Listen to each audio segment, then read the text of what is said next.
trying the Apple Vision Pro in the Apple Store, I've realised my original impression that the Meta Quest 3 was just as good as the Vision Pro wasn't exactly accurate. The main difference I noticed between my Meta Quest 3 and the Apple Vision Pro was the Apple Vision Pro has eye tracking. At first, I thought this was going to be more annoying than it was. I first thought that it would take a bit of practice to be able to learn the controls, access the menu, and open other apps. After trying it, I realised that the controls are actually extremely simple to understand. I think it would be hard to understand what I mean without trying the demo in the Apple Store. For example, by just glancing upwards, the arrow appears to open the control center, and by pinching, the menu opens in front of you, all without putting too much thought into what you're actually doing. This means that you can focus on the task you're trying to do, like watching a film, without thinking about opening a menu and what your hands or eyes are doing. Compared to the Meta Quest 3, where you're constantly having to reach out and grab things, the Vision Pro seems much more easy to use. By just looking towards something, you can interact with it, whereas on the Meta Quest 3 you either use the controllers to select a button with the trigger, or use hand tracking and physically press the button. The Meta Quest Pro supports eye tracking and is probably a closer match to the Vision Pro. While I don't own one, nor have I ever tried one, I think that it still can't really compare to the Vision Pro, because Meta don't rely enough on eye tracking, and instead they continue to use controllers for navigation as well as hand tracking, and they leave the app developers to integrate the eye tracking features.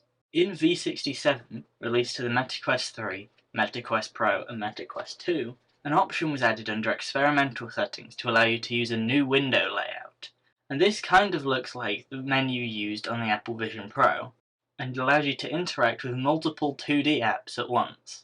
While I think the Meta Quest 3 and Apple Vision Pro aren't really easy to compare, at least for the range of features, the Meta Quest 3 is probably the better value. However, after trying the Apple Vision Pro, I think that it's surprisingly closing the gap. After I told the person working in the Apple Store that I owned a Meta Quest 3, they said the Meta Quest 3 starts at around $500, and the Apple Vision Pro is $3,500. It's hard to compare the two, and I completely agree with him. After trying the Vision Pro, you can definitely see what they mean. For $500, you can't make a device to compete with the Apple Vision Pro, and this also works the other way around. The Apple Vision Pro could never compete with a different headset for $500. For the price Apple are charging, you could get 7 Meta Quest 3s, or even a Meta Quest 3 and 3 Meta Quest Pros. This means that if you're thinking about buying a VR headset and are considering a Meta Quest 3 or a Meta Quest Pro, it's unlikely you would change your mind because you realise Apple offer a Vision Pro. As I originally thought, the Vision Pro is definitely just a device for professionals, and might just be to get in headlines at launch to make people aware Apple have entered the VR/AR market. Just on that note, if you remember Microsoft's attempt at creating a mixed reality headset for professionals called the HoloLens, when you go to the HoloLens 2 website, you'll find one extremely familiar price, $3,500, and that definitely shows the Vision Pro is aimed at the same audience. The demo was a great experience, getting to use the $3,500 AR/VR headset for 30 minutes for no cost.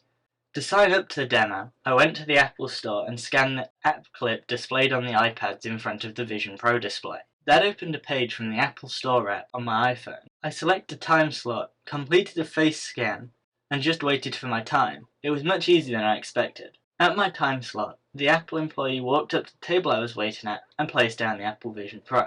After putting on the headset, I saw the Apple Store around me, and while I could still tell I was seeing it through an external camera, the video was far higher quality than it was on the Meta Quest 3. The first part of the demo was setting up eye tracking. This was quite easy, and all you had to do was look at 6 dots, and when looking at each one, pinch my fingers together. This was repeated until you'd selected all 6 dots 3 times. Each time the dots were reset, the lighting would get brighter.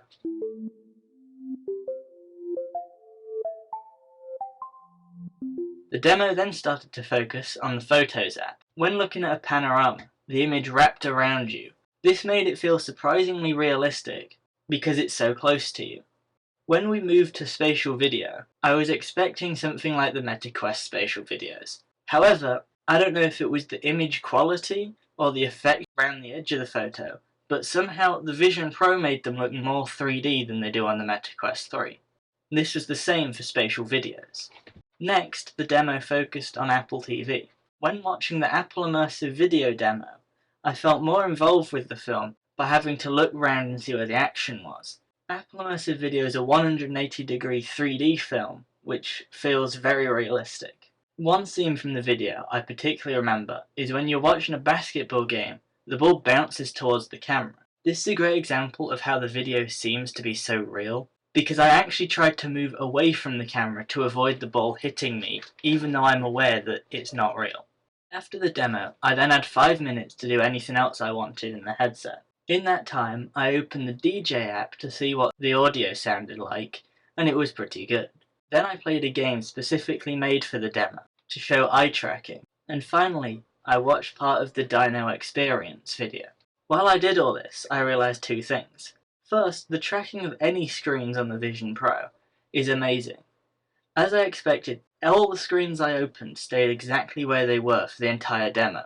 However, I also found the Vision Pro is great at showing you what the future might be like, but at least for now it's very expensive to own one. I don't think an average person can find enough use cases to justify $3,500. At the moment, I think the Vision Pro could be compared to a 3D TV, which was a type of TV sold particularly around 2010, and required a special pair of glasses to see the video.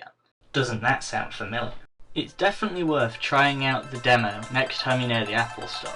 It's only 30 minutes and doesn't cost you anything.